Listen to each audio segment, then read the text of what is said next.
ನೀನು ಮಾಡಿರೋ ತಪ್ಪು ನಿನಗೆ ಗೊತ್ತಾಗಿದೆ. ಪಶ್ಚಾತ್ತಾಪ ಎಂಥ ಪಾಪನೂ ಪರಿಹಾರ ಮಾಡುತ್ತಂತೆ. ಆದರೆ ಸಾಕಾಗಲ್ಲ. ಹೌದು ಸುಬ್ಬ, ನೀನು ಮಾಡಿರೋ ತಪ್ಪಿಂದ ಯಾರಿಗೆ ನೋವಾಗಿದೆಯೋ, ಯಾರಿಗೆ ದುಃಖ ಆಗಿದೆಯೋ ಕೇಳು, ಹೋಗಿ ಕ್ಷಮೆ ಕೇಳು. ಗೊತ್ತು, ಗಂಡಸರಿಗೆ ಅಹಂ ಅಡ್ಡ ಬರುತ್ತೆ. ಆದರೆ ನೀನು ಕೇಳು ಒಂದು ಸಾರಿಯಿಂದ ಅವಳು ಕರ್ಕೋಗ್ತಾಳೆ, ಕ್ಷಮಿಸ್ತಾಳೆ. ನಿನ್ನ ಮುಂದಿನ ಬದುಕು ಏನೂ ಆಗಿಲ್ಲದೆ ಇರೋ ಥರ ರೂಪಿಸ್ತಾಳೆ. ಆ ಶಕ್ತಿ ಇರೋದು ಹೆಣ್ಣಿಗೆ ಮಾತ್ರ. ನೀನು ಕೇಳೋ ಒಂದು ಸಾರಿಯಿಂದ ಎಲ್ಲ ಸರಿ ಹೋಗುತ್ತೆ. ಯೋಚನೆ ಮಾಡು ಸುಬ್ಬ, ನಾನು ಗೀತಾ ಎಷ್ಟು ಸಲ ಜಗಳ ಮಾಡ್ತೀವಿ ಗೊತ್ತಾ? ಎಲ್ಲ ಗಂಡ ಹೆಂಡತಿರ ಮಧ್ಯೆ ನಡೆಯೋದೆ. ಆದರೆ ಜಗಳ ಆದಮೇಲೆ ಹೇಗೆ ನಡ್ಕೋತೀವಿ ಅನ್ನೋದು ನಮ್ಮ ಬದುಕು ಹೇಗಿರುತ್ತೆ ಅಂತ ನಿರ್ಧಾರ ಮಾಡಿ.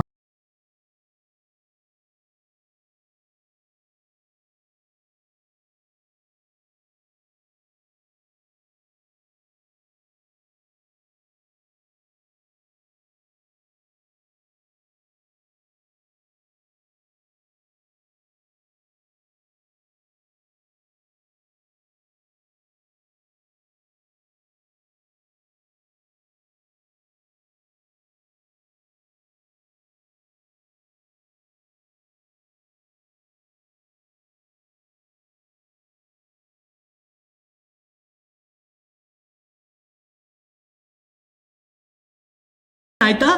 ಹೋಗು, ಒಂದು ಚೊಂಬ ಹಾಲು ಕುಡ್ದು ಹೊಟ್ಟೆ ತಣ್ಣಗ್ ಮಾಡ್ಕೊ.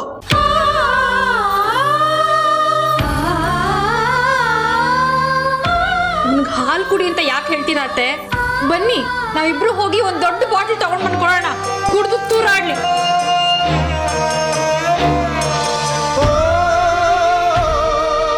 ಅದೊಂದೇ ಬಾಕಿ ಇತ್ತು ಕಣೆ ಮಂಗಳ ನಮ್ಗೆ.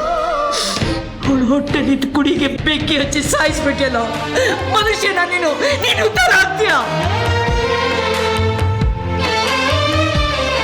ಅತ್ತೆ ಪ್ಲೀಸ್ ಆ ಥರ ಮಾತಾಡಬೇಡಿ. ತಾಯಿ ಮಕ್ಕಳಿಗೆ ಆಶೀರ್ವಾದ ಮಾಡಬೇಕು, ಶಾಪ ಹಾಕ್ಬಾರ್ದು. ಅದು ನಿಜ ಆಗುತ್ತೆ. ಆಗ್ಲಿ, ನಿಜ ಆಗ್ಲಿ. ಇವನ್ ಮಾಡಿರೋ ತಪ್ಪಿಗೆ ಇವನ್ ಅನುಭವಿಸ್ಲೇಬೇಕು. ಇವನು ಉದ್ಧಾರ ಆಗಲ್ಲ.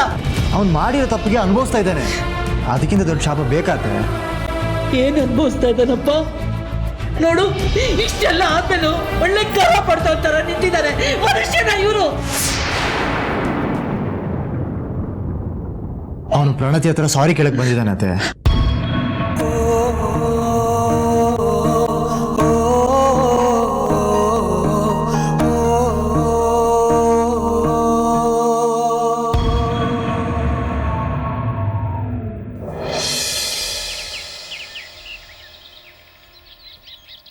ಯಾರೇ ನೀವು? ಏನ್ ವಿಷಯ? ನಾನು ತಾಯಿ, ಗೊತ್ತಾಗ್ಲಿಲ್ವಾ? ತಾಯಿನ ನೋಡಿ, ನನ್ನ ತಾಯಿ ಅಂತೆಲ್ಲ ಕರಿಬೇಡಿ. ಆಯ್ತು ಆಂಟಿ. ಆಂಟಿನ? ಅಷ್ಟೊಂದು ಏಜ್ ಆಗಿದ್ಯಾ ನನ್ಗೆ? ಆಯ್ತು ಮೇಡಮ್ ಅವರೇ. ಮೇಡಮ್ಮ? ನಾನ್ ಯಾವ ಸೀಮೆ ಮೇಡಮ್? ನಾನೇನಂದ್ರೆ ಆಫೀಸರ ಇಲ್ಲ ಸ್ಕೂಲ್ ಟೀಚರಾ? ಹಂಗಂದ್ರೆ ಏನಂತ ಕರಿಬೇಕು ನೀವೇ ಹೇಳಕ್ಕ? ಆಗ್ಬಾದಾರಿಗೆ ಅಕ್ಕ ಅಂತ ಬೇಕಿದ್ರೆ ಕರಿ. ಹೌದು, ಏನ್ ವಿಷಯ? ನರಸಿಂಹಣ್ಣ ಮನೇಲಿ ಇದ್ದಾರಾ? ಏನ್ರಿ ನೀವು ನರಸಿಂಹಣ್ಣಂಗೂ ಅಣ್ಣ ಅಂತ ಕರಿತೀರಾ, ನನ್ಗೂ ಅಕ್ಕ ಅಂತ ಕರಿತೀರಾ? ಆಯ್ತು ಬಿಡಿ, ಇನ್ನು ಹೋಗಿ ಬನ್ನಿ ಅಂತ ಕರಿತೀನಿ, ಆಯ್ತಾ? ನೀನ್ ಹೇಳ್ದೆ ಅಂತ ಹೋಗಿ ಬಂದು ತಾರಾಡ್ಬೇಕಾ? ಸರಿ ಸರಿ, ಏನ್ ವಿಷಯ ಹೇಳು. ನಾನು ದೇವಸ್ಥಾನ ಕಮಿಟಿಯನ್ನು ನರಸಿಂಹಣ್ಣಗೆ ಚೆಕ್ ಕೊಡಕ್ ಹೇಳವ್ರೆ, ಅದಕ್ಕೆ ಕೊಡಕ್ ಬಂದಿದ್ದೀನಿ. ನರಸಿಂಹಣ್ಣ ಮನೇಲಿ ಇದ್ದಾರಾ? ಏನ್ ಚೆಕ್ ಇದು? ನರಸಿಂಹಣ್ಣ ಬೆಂಗಳೂರಿಗೆ ಹೋಯ್ತವ್ರಲ್ಲ, ನಮ್ಮೂರಲ್ಲಿ ರಾಜಗೋಪುರ ಕಟ್ಸ್ತವ್ರಲ್ಲ, ಆ ಶಿಲ್ಪಿಗಳ ಕೆತ್ತಕ್ಕೆ ಈ ಅಡ್ವಾನ್ಸ್ ಅಂತ ಚೆಕ್ ಕೊಟ್ಟು ಕಳ್ಸವ್ರ ನನ್ನ ಕೈಲಿ. ಓಹೋ, ದೊಡ್ಡ ದೊಡ್ಡ ವ್ಯವಹಾರಕ್ಕೆಲ್ಲ ಅವರೇನ ಇರೋದು? ಅದೇ 4 ಅಕ್ಷರ ಇಂಗ್ಲಿಷ್ನ ಟಸ್ಸ ಪುಸ್ ಅಂತ ಮಾತಾಡ್ತಾರಲ್ಲ, ಅದಕ್ಕೆ. ಜೊತೆಗೆ ಎಲ್ಲ ಅವರು ನೋಡ್ಕೋತಾರಲ್ಲ ನಮ್ ನರಸಿಂಹಣ್ಣ, ಅದಕ್ಕೆ. ಅವ್ರ ಮನೇಲಿ ಇಲ್ವಾ? ಅವ್ರಿಲ್ಲ ಮನೇಲಿ. ಹಂಗಾದ್ರೆ ಲಕ್ಕಿ ಅಣ್ಣ ಇದ್ದಾರಾ? ಅವರು ಇಲ್ಲ. ಇರಿ, ನಮ್ಮ ಯಜಮಾನ್ರಿದ್ದಾರೆ, ಅವ್ರನ್ನ ಕರಿತೀನಿ. ಈ ಮನೇಲಿ ನಂಗೆ ನರಸಿಂಹಣ್ಣ ಲಕ್ಕಿ ಬಿಟ್ರೆ ಬೇರೆ ಯಾರು ಗೊತ್ತಿಲ್ಲ. ಈ ಚೆಕ್ ಅವ್ರು ಬಿಟ್ರೆ ಬೇರೆ ಯಾರ ಕೈಲೂ ಕೊಡಲ್ಲ ನಾನು. ನಾ ಬರ್ತೀನಿ ಆಮೇಲೆ. ರೀ, ನನ್ ಗಂಡ ಬೇರೆ ಯಾರು ಅಲ್ಲ, ಈ ಮನೆ ದೊಡ್ಡ ಮಗ ಇದ್ದಾರಲ್ಲ ಮಹಾಬಲ, ಅವ್ರ ಮಗ. ಈ ಮನೆಗೆ ದೊಡ್ಡ ಮಗ. ನನ್ಗೆ ಅವ್ರು ಯಾರು ಅಂತ ಗೊತ್ತಿಲ್ಲ. ನಂಗೆ ಗೊತ್ತಿರೋದು ನರಸಿಂಹಣ್ಣ ಲಕ್ಕಿ ಮಾತ್ರ. ಅವ್ರು ಬಂದ್ಮೇಲೆ ಬರ್ತೀನಿ ಬಿಡಿ.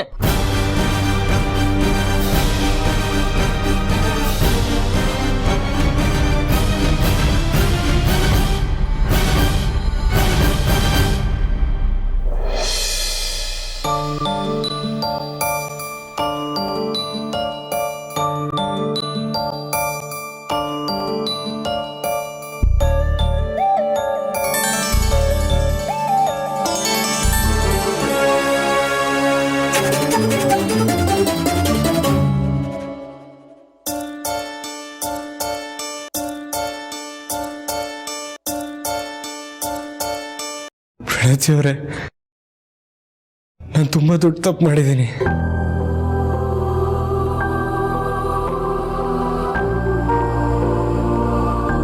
ನಿಮಗೆ ನೋವು ಕೊಟ್ಟಿದ್ದೀನಿ, ನಿಮ್ಗೆ ಅವಮಾನ ಮಾಡಿದ್ದೀನಿ. ಸಾಧ್ಯವಾದರೆ ದಯವಿಟ್ಟು ನನಗೆ ಕ್ಷಮಿಸ್ಬಿಡಿ.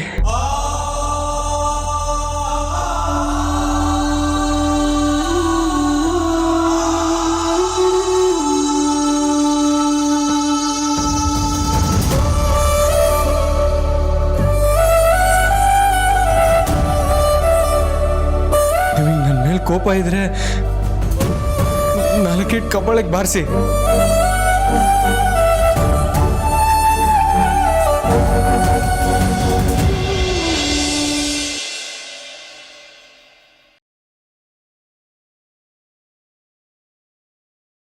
ನೀವ್ಯಾಕೆ ಕ್ಷಮೆ ಕೇಳ್ತೀರಾ?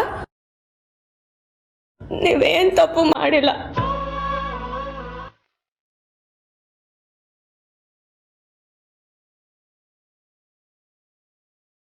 ಯಾವತ್ತಿದ್ರು ನೀವೇ ತಾನೇ ನನ್ ಗಂಡ. ತಪ್ಪು ಒಪ್ಕೊಂಡ್ರಲ್ಲ.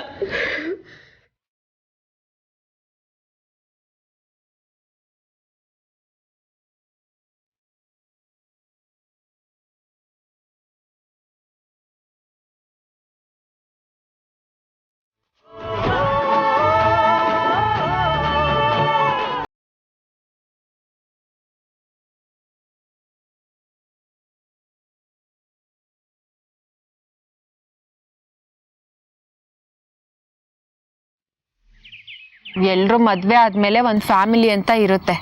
ಎಷ್ಟೇ ಒಟ್ಟಿಗಿದ್ರು ಬೇರೆ ಬೇರೆನೆ ಅಲ್ವಾ? ಅದೇಗ್ರಿ ಆಗುತ್ತೆ. ಇವಾಗ ನಾವೆಲ್ಲ ಒಟ್ಟಿಗೆ ಇಲ್ವಾ? ಇದೀರಾ, ಆದ್ರೆ ಮನೆಗೊಬ್ರು ಯಜಮಾನ ಅಂತ ಇರ್ಬೇಕಲ್ವಾ? ಈ ಮನೆಗ್ ದೊಡ್ಡವ್ರು ಯಾರು ಹೇಳಿ? ನಮ್ಮಪ್ಪ. ಹಾ, ನಿಮ್ಮಪ್ಪ ದೊಡ್ಡವ್ರೆ, ಆದ್ರೆ ಯಜಮಾನಿಕೆ ನೋಡ್ಕೊಳ್ತಿರೋದು ಯಾರು? ನಮ್ಮ ಅಪ್ಪಂಗೆ ಸ್ವಲ್ಪ ಹೆದರಿಕೆ ಭಯ ಜಾಸ್ತಿ, ಅದಕ್ಕೆ ಎಲ್ಲ ನಮ್ಮ ಅಮ್ಮನೇ ನೋಡ್ಕೊತಿರೋದು. ಇದ್ರಲ್ಲೇ ಗೊತ್ತಾಗುತ್ತೆ ನೀವೆಷ್ಟು ಪೆದ್ದು ಅಂತ. ದತ್ತವ್ರೆ, ಅತ್ತೆ ಜೋರ್ ಇರ್ಬೋದು, ತನ್ನ ಗಂಡನ್ನ ಹದ್ಬಸ್ತಲ್ಲಿ ಇಟ್ಕೊಂಡಿರ್ಬೋದು, ಆದ್ರೆ ಅವರಿಗೆ ಯಜಮಾನಿಕೆ ನಡೆಸೋವಷ್ಟು ಅಧಿಕಾರ ಇಲ್ಲ. ಯಜಮಾನಿಕೆ ನಡೆಸ್ತಾ ಇರೋದು ಯಾರು? ನಿಮ್ ಚಿಕ್ಕಪ್ಪ ತಾನೆ? ಮೊದ್ಲಿಂದನೂ ಅಷ್ಟೇ, ಚಿಕ್ಕಪ್ಪನೇ ಎಲ್ಲ ನೋಡ್ಕೊತಾ ಇರೋದು. ಅದನ್ನೇ ನಾನು ಹೇಳ್ತಿರೋದು. ನಿಮ್ ಚಿಕ್ಕಪ್ಪ ಯಜಮಾನಿಕೆ ಮಾಡ್ತಾರೆ, ಎಲ್ಲದನ್ನೂ ನೋಡ್ಕೋತಾರೆ. ಅದನ್ನ ತನ್ನ ಮಗನಿಗೆ ಟ್ರಾನ್ಸ್ಫರ್ ಮಾಡ್ತಿದ್ದಾರೆ. ನಿಮ್ಮಪ್ಪ ಹೇಳ್ಕೊಳ್ಳೋದಕ್ ಮಾತ್ರ ಈ ಮನೆ ದೊಡ್ಡ ಮಗ, ಆದ್ರೆ ಏನು ಮಾಡಲ್ಲ. ಅದನ್ನ ನಿಮಗ್ ಟ್ರಾನ್ಸ್ಫರ್ ಮಾಡ್ತಿದ್ದಾರೆ. ಈ ವಿಷಯ ಊರವ್ರಿಗೆಲ್ರಿಗೂ ಗೊತ್ತಾಗಿದೆ. ಈ ಮನೆಯಲ್ಲಿ ನಿಂದು ನಿಮ್ಮಪ್ಪಂದು ಏನು ನಡೆಯಲ್ಲ ಅಂತ. ಆದ್ರೆ ನಿಮಗ್ ಅರ್ಥ ಆಗ್ತಿಲ್ವಲ್ಲ ದತ್ತ ಅವ್ರೆ? ಇದ್ರಲ್ಲಿ ಅರ್ಥ ಮಾಡ್ಕೊಳ್ಳೋದೇನಿದೆ? ಹೊರ್ಗಡೆ ಅವ್ರು ಏನಾರು ಅಂದ್ಕೊಳ್ಳಿ, ನಮ್ಗೇನು? ಏನ್ರಿ ಹಾಗಂದ್ರೆ? ಬೆಂಕಿ ಇಲ್ದೆ ಹೊಗೆ ಆಡುತ್ತಾ? ಈ ಮನೇಲಿ ನಡೀತಾ ಇರುತ್ತಾನೆ ಅವ್ರು ಮಾತಾಡ್ತಿರೋದು. ನಿಮ್ಮಪ್ಪನ ಕಾಲ ಅಂತೂ ಮುಗ್ದೋಯ್ತು, ನಿಮ್ ಕಾಲ ಅರ್ಧ ಮುಗ್ದೋಯ್ತು. ನಿಮ್ಗೇನೋ ಬೇರೆಯವ್ರ ಮುಂದೆ ಕೈ ಕಟ್ಕೊಂಡು ನಿಂತ್ಕೊಂಡು ಅಭ್ಯಾಸ ಇದೆ, ಆದ್ರೆ ನನ್ ಮಕ್ಳು ಹಾಗೆ ನಿಂತ್ಕೋಬೇಕಾ? ನಾಳೆ ದಿನ ಲಕ್ಕಿ ಮಕ್ಳ ಮುಂದೆ ನನ್ ಮಕ್ಳು ಹೋಗಿ ಕೈ ಕಟ್ಕೊಂಡು ನಿಂತ್ಕೋಬೇಕು ಅಲ್ವಾ?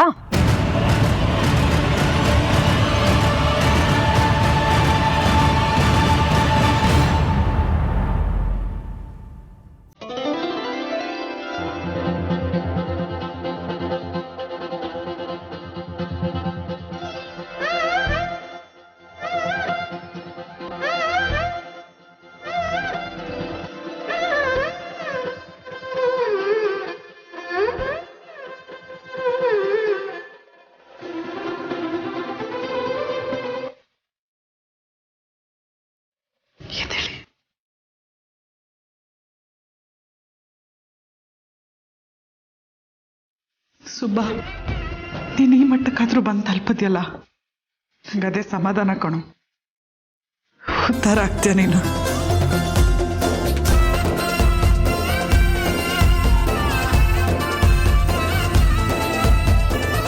ಪ್ರಣತಿ ಬ್ಯಾಗ್ನ ಒಳಗೆ ತಗೊಂಡೋಗು. ಅವಳನ್ನ ಮನೆ ಒಳಗೆ ಹೇಗೆ ಸೇರಿಸ್ಕೊಂಡಿದ್ಯೋ ಹಾಗೆ ಮನ್ಸಿಗೂ ಸೇರಿಸ್ಕೊಳ್ಳೋ.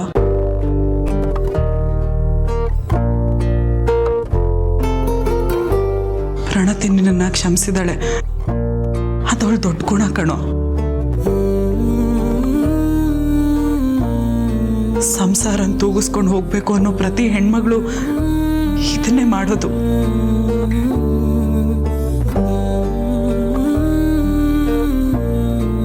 ನೋಡು, ಈ ಕ್ಷಮೆ ಅನ್ನೋದನ್ನ ಚಟ ಮಾಡ್ಕೋಬೇಡ.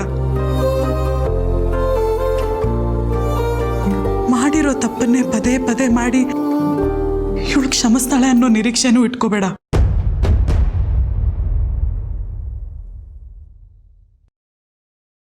ಹೆಣ್ಮಗಳು ಸೆಟ್ಟದ್ ನಿಂತ್ರೆ ಸಂಸಾರ ನಾಶ ಆಗುತ್ತೆ ಕಣೋ, ನೆನ್ಪಿಟ್ಕೋ.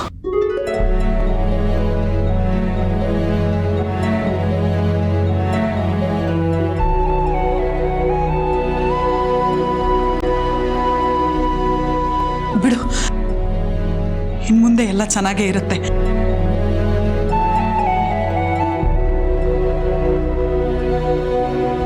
ಹಣ ಒಳಗೆ ಕರ್ಕೊಂಡೋಗು. ಬನ್ನಿ.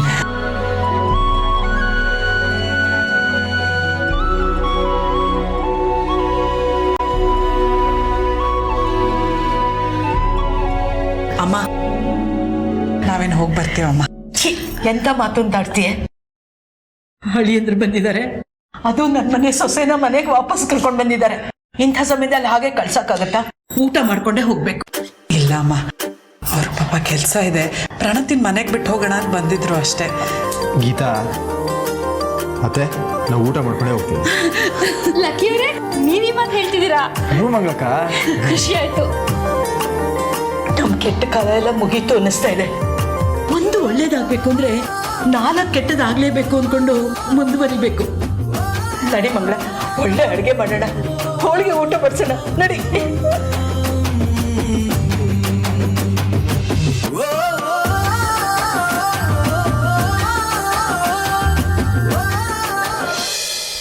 ಇಲ್ಲ ಇಲ್ಲ ಇಲ್ಲ, ನಮ್ಮ ಮಗ ರಾಜ ಇದ್ದಂಗೆ ಇರಬೇಕು, ನನ್ಗಿಂತ ಒಳ್ಳೆ ಹೆಸರು ಮಾಡಬೇಕು.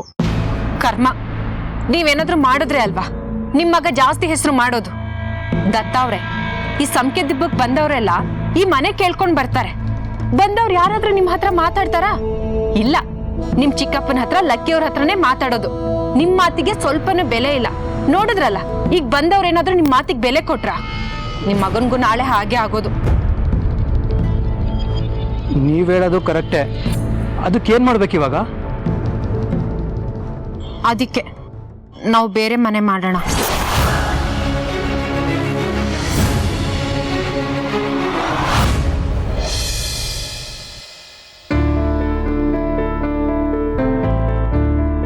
ಪ್ರಣತಿಯವರೇ, ಮತ್ತೆ ಕೇಳ್ತಾ ಇದ್ದೀನಿ, ನನ್ನನ್ನು ಕ್ಷಮಿಸಿದಿರಲ್ವಾ?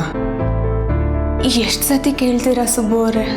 ಮತ್ ನೀವು ನನ್ನನ್ನು ಕ್ಷಮಿಸಿದೀನಿ ಅಂತ ಹೇಳ್ತಾನೆ ಇಲ್ವಲ್ಲ? ನೀವೇನು ತಪ್ಪೇ ಮಾಡಿಲ್ಲ ಸುಬ್ಬು ಅವರೇ, ಕ್ಷಮಿಸಕ್ಕೆ ಬೇಜಾರಾಗ್ತಿತ್ತು ಅಷ್ಟೇ. ನನ್ನ ಪ್ರೀತಿ ನೀವು ಅರ್ಥ ಮಾಡ್ಕೊಂತಿಲ್ಲ, ನನ್ನ ಅನುಮಾನ ಪಡ್ತಿದ್ರಿ ಅಂತ. ನೀವು ಅನುಮಾನ ಪಡೋದಕ್ಕೂ ಒಂದು ಕಾರಣ ಇತ್ತಲ್ವ ಬಿಡಿ. ಏನ್ ಕಾರಣ ಇತ್ತು ಏನೋ, ನಾನೇನು ಯೋಚನೆ ಮಾಡ್ತಿರ್ಲಿಲ್ಲ. ನಿಮ್ ಜೊತೆ ಕರೆಕ್ಟಾಗಿ ಕುತ್ಕೊಂಡು ಮಾತಾಡಿದಿದ್ರೆ ಇಷ್ಟೆಲ್ಲ ಆಗ್ತಾನೆ ಇರ್ಲಿಲ್ಲ. ಕುತ್ಕೊಂಡು ಮಾತಾಡೋದ್ಕಿಂತ ಸಿಚುವೇಶನ್ ಅರ್ಥ ಮಾಡ್ಸದೆ ಚೆನ್ನಾಗಿ ಅರ್ಥ ಆಗೋದು. ಆದ್ರೂ ಇಷ್ಟೆಲ್ಲ ಆಗಿದ್ದು ನನ್ನಿಂದಾನೇ ಅಲ್ವಾ? ಇಷ್ಟೆಲ್ಲ ಆದ್ಮೇಲೆ ನಮ್ಮಿಬ್ರು ಮಧ್ಯೆ ಇರೋ ಮಿಸ್ಅಂಡರ್ಸ್ಟ್ಯಾಂಡಿಂಗ್ ಹೋಗ್ಬೇಕು ಅಂತ ಅವ್ನು ಬರ್ದಿದ್ರೆ ಯಾರಿಂದನೂ ಬದಲಾಯಿಸಕ್ಕಾಗಲ್ಲ. ಹಾಗಾದ್ರೆ ನನ್ನ ಕ್ಷಮಿಸಿದಿರಲ್ವಾ? ಪದೇ ಪದೇ ಅದನ್ನೇ ಕೇಳ್ತಿದ್ದೀರಾ ನೋಡಿ ನೀವು. ಮತ್ ನೀವು ಬಾಯ್ ಬಿಟ್ಟು ಹೇಳ್ತಾನೆ ಇಲ್ವಲ್ಲ?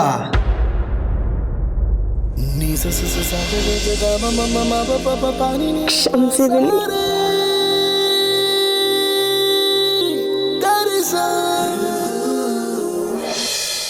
ಏನ್ ಮಾತಾಡ್ತಿದ್ದೀರಾ ಪಿಂಕಿ ಅವರೇ? ಬೇರೆ ಮನೆ ಮಾಡೋದಾ? ಸಂಖ್ಯೆ ದಿಬ್ಬದ ಮನೆ ಯಾವತ್ತೂ 2 ಭಾಗ ಆಗಲ್ಲ. ಇದೇ ಒಂದು ದೊಡ್ಡಸ್ತಿಕೆ ಅಂತ ಹೇಳ್ಕೊಂಡು ಕುತ್ಕೊಂಡ್ರೆ ನಮ್ಮ ಮಕ್ಳು ಭವಿಷ್ಯ ಹಾಳಾಗುತ್ತೆ. ನೀವೇ ಹೇಳಿ ದತ್ತ ಅವ್ರೆ, ಮಕ್ಳು ಭವಿಷ್ಯ ಬೇಕಾ ಇಲ್ಲ ದೊಡ್ಡ ಮನೆ ಬೇಕಾ?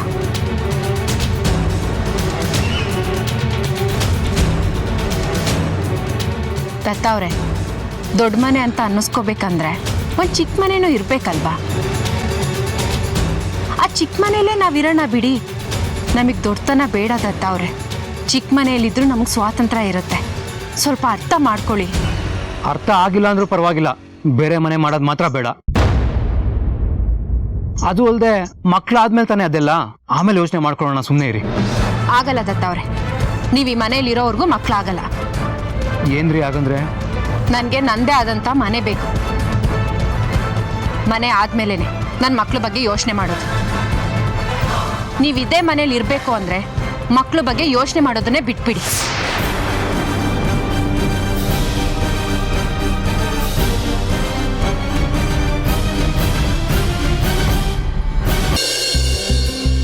ಅತ್ಗೆ ಲಕ್ಕಿಯವರು ಊಟಕ್ಕೆ ಇಲ್ಲಿ ಉಳ್ಕೋತಾರೆ ಅಂತ ಅನ್ಕೊಂಡೇ ಇರ್ಲಿಲ್ಲ ನಾನು. ಅವ್ರಿಗೆ ಇಷ್ಟ ಇದ್ರು ನೀನೇ ಅವ್ರ ಕಿವಿ ಹಿಂಡಿ ಕರ್ಕೊಂಡು ಹೋಗ್ತಾ ಇದ್ದೆ ಅಂತ ಅನ್ಸುತ್ತಪ್ಪ. ಅದು ನಿಜ, ನೋಡ್ದವ್ರಿಗೆ ಹಂಗೆ ಅನ್ಸ್ತಿತ್ತೇನೋ. ಆದ್ರೂ ಈ ಗಂಡಂದ್ರು ಯಾವ ಹೊತ್ತಲ್ಲಿ ಹೆಂಗಾಡ್ತಾರೆ ಅಂತ ಹೇಳಕ್ಕೆ ಆಗಲ್ಲಪ್ಪ. ಹೌದು ಕಣೆ, ನಿನ್ ಗಂಡನ ಬಗ್ಗೆ ಗೊತ್ತಿಲ್ಲ. ನನ್ ಗಂಡ ಅಂತೂ 6ಕ್ಕೆ ಹತ್ತಲ್ಲ 3ಕ್ಕೆ ಇಳಿಯಲ್ಲ. ಇಷ್ಟೊತ್ತಾಯ್ತು ನೋಡು, ಇನ್ನೂ ಮನೆಗೆ ಬಂದಿಲ್ಲ. ಅಬ್ಬಬ್ಬಬ್ಬ, ಅದು ಏನ್ ಹೇಳ್ತೀರ ನೀವು? ಗಂಡಂದ್ರ ಬಗ್ಗೆ ಚಾಡಿ ಹೇಳಕ್ಕೆ ಕಾಯ್ತಾ ಇರ್ತೀರಲ್ಲ. ಆಹಾ, ಅದೆಷ್ಟು ಉತ್ಸಾಹ ನೋಡಿ ಇಬ್ರಿಗೂ. ನೋಡೆ ಗೀತಾ, ನಿಮ್ಮಮ್ಮ ಎಷ್ಟೇ ಆಗ್ಲೂ ಮಗನ್ ವಹಿಸ್ಕೊಂಡ್ ಬರ್ತಾರ ನೋಡು. ಸುಬ್ಬಾ, ಊಟಕ್ಕೆ ಮುಂಚೆ ನಿಂಗೇನೋ ಅಭ್ಯಾಸ ಐತಲ್ಲ? ಪ್ರಣತಿ, ಇನ್ಮೇಲೆ ಸುಬ್ಬನ್ನ ಹದ್ಬಸ್ತಲ್ಲಿ ಇಟ್ಕೋ. ಅವ್ನಿಗಿಷ್ಟ ಬಂದಂಗೆ ಆಡಕ್ಕಂತೂ ಬಿಡಬೇಡ, ಗೊತ್ತಾಯ್ತಾ? ಗೀತಾ, ನೀನ್ ಇಟ್ಕೊಂಡಿದ್ಯಲ್ಲ ಹಾಗ. ಅತ್ತಿಗೆ, ನಮ್ಮ ವಿಷಯದಲ್ಲಿ ನಾನು ಲಕ್ಕಿಯವ್ರ ಮಾತು ಕೇಳ್ತೀನಿ, ಅವ್ರು ನನ್ನ ಮಾತು ಕೇಳೋದೇ ಇಲ್ಲ. ಯಾಕೆ ನಾನು ಕೇಳೇ ಇಲ್ವಾ? ಕೇಳ್ತೀರಾ, ಆದ್ರೆ ಒಂದೊಂದ್ಸಲ ಅಷ್ಟೇ. ಸಾಕು ಸುಮ್ಮನೆ. ನಮ್ ಲಕ್ಕಿ ಅಂತ ಒಳ್ಳೆ ಹುಡುಗ ಅಂತ ನನಗೆ ಗೊತ್ತು. ಚಿನ್ನದಂತ ಹುಡುಗ ಅವನು. ಕರೆಕ್ಟ್ ಅತ್ತೆ. ತುಪ್ಪ ಹಾಕಿ. ಎಷ್ಟೇ ಆದ್ರೂ ಅಮ್ಮ ಮಗಳ ಮನ್ಸು ಒಂದೇ ನೋಡಿ.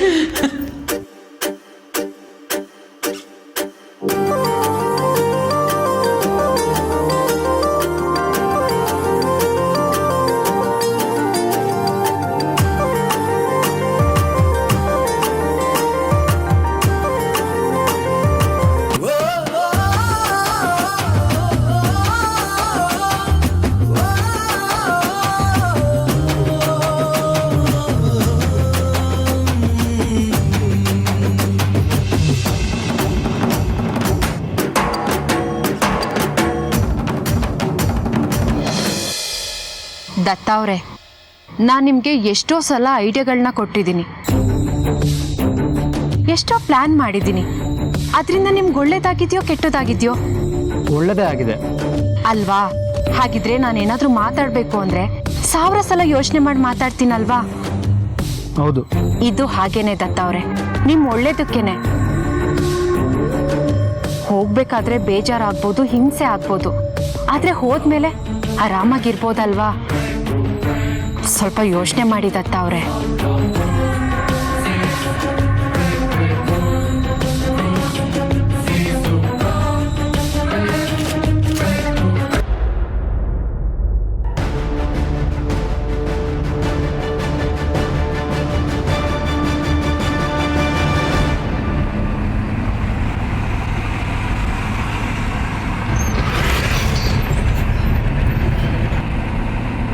ಗೀತಾ, ವಿಂಡೋ ಯಾಕೆ ಓಪನ್ ಮಾಡ್ತಾ ಇದೀಯಾ?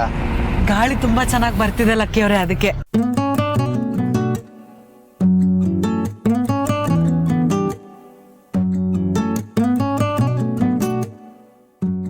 ಗೀತಾ, ಹುಷಾರು, ಯಾರಾದ್ರು ಗುದ್ಬಿಟ್ರೆ? ನೀವಿದ್ದೀರಲ್ಲ ಪಕ್ಕದಲ್ಲಿ. ನೀನು ಗುದ್ದೋದಕ್ಕೂ ನಾನು ಗಾಡಿ ಓಡಿಸೋದಕ್ಕೂ ಏನೇ ಸಂಬಂಧ? ನೀವ್ ನನ್ನ ಪಕ್ಕದಲ್ಲಿದ್ರೆ ನನ್ಗೇನೂ ಆಗಲ್ಲ. ಅರೆ ಅರೆ ಏನಿದು ಹೊಸ ದಾಳಿ, ಎದೆಯಲಿ ಕಾದಾಟ, ಒಲವಿನ ಗಡಿಯಲಿ ನನ್ನ ಪಾಳಿ, ಪ್ರೀತಿ ಚಟ, ಕಚ್ಚಗುಳಿ ಇಡುತ್ತಿದೆ ಸಿಹಿ ಗಾಳಿ, ಮನಸ್ಸಿದು ಹೂದೋಟ, ಜನಿಸಿದೆ ಕನಸಲಿ ಕಿರುಚಾಳಿ, ಪ್ರೀತಿ ಹಠ.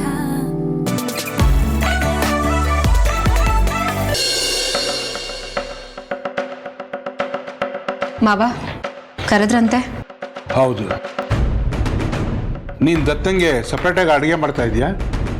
ಗೊತ್ತಿತ್ತು, ಇದೇ ನ್ಯಾಯ ತೀರ್ಮಾನ ಮಾಡೋ ಕರೆದಿದ್ದೀರಾ ಅಂತ. ಪಿಂಕಿ, ಕೇಳಿದ ಪ್ರಶ್ನೆಗೆ ಉತ್ತರ ಕೊಡು. ಹೌದು ಮಾವ, ನನ್ನ ಗಂಡಂಗೆ ನಾನು ಅಡುಗೆ ಮಾಡ್ಕೊಡ್ಬಾರ್ದಾ? ಗಂಡನ್ಗೆ ಹೆಂಡತಿಯಾಗಿ ಅಡುಗೆ ಮಾಡೋದು ತಪ್ಪಲ್ಲ. ಮನೇಲಿ ಇಷ್ಟು ಜನ ಇದ್ದೀವಿ, ಎಲ್ರಿಗೂ ಸೇರಿ ಅಡುಗೆ ಮಾಡಮ್ಮ, ಎಲ್ರು ತಿಂತೀವಿ. ಚಿಕ್ಕಮ್ಮ, ನಾನೇ ಹೇಳಿದ್ದು ಬೇರೆಯವ್ರು ಅಡುಗೆ ಮಾಡಿದ್ರೆ ನಾನು ಊಟ ಮಾಡಲ್ಲ ಅಂತ. ಬೇರೆಯವ್ರಂದ್ರೆ ಯಾರು ದತ್ತಣ್ಣ? ಅಮ್ಮ ಅಡುಗೆ ಮಾಡ್ತಾ ಇದ್ರು, ಗೀತಾ ಬಂದ್ಮೇಲೆ ಅವಳು ಮಾಡ್ತಾ ಇದ್ದಾಳೆ. ಅವ್ರ ಅಡುಗೆ ತಾನೇ ತಿಂತಾ ಇದ್ದಿದ್ದು. ತಿಂದ್ರೆ ಸಮಾಧಾನ ಆಗ್ಬೇಕಲ್ವಾ? ಪಿಂಕಿ, ನಿನಗೆ ಅಸಮಾಧಾನ ಇರೋದು ಅಡುಗೆ ಬಗ್ಗೆನಾ ಅಥವಾ ಅಡುಗೆ ಮಾಡೋರ ಬಗ್ಗೆನಾ? ಹೌದು, ಇಷ್ಟೆಲ್ಲ ಆದ್ಮೇಲೆ ಇತ್ಯರ್ಥ ಆಗಿ ಹೋಗ್ಲಿ. ಅಡ್ಗೆ ಮಾಡೋರ್ ಬಗ್ಗೆನೇ ಅಸಮಾಧಾನ ಇರೋದು.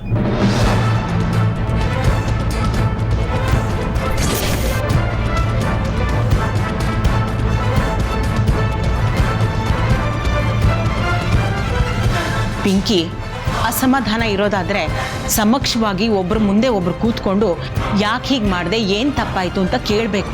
ಅದು ಬಿಟ್ಟು 2 ಒಲೆ ಮಾಡೋದು ಅಂದ್ರೆ ಏನರ್ಥ? ಈ ಒಂದೇ ಒಲೆಯಲ್ಲಿ ನೀವೆಲ್ಲರೂ ಅಡ್ಗೆ ಮಾಡ್ಕೊಳ್ಳಿ. ಮತ್ತು ನೀವು? ನಾವು ಬೇರೆ ಮನೆ ಮಾಡ್ಕೊಂಡು ಹೋಗ್ತೀವಿ.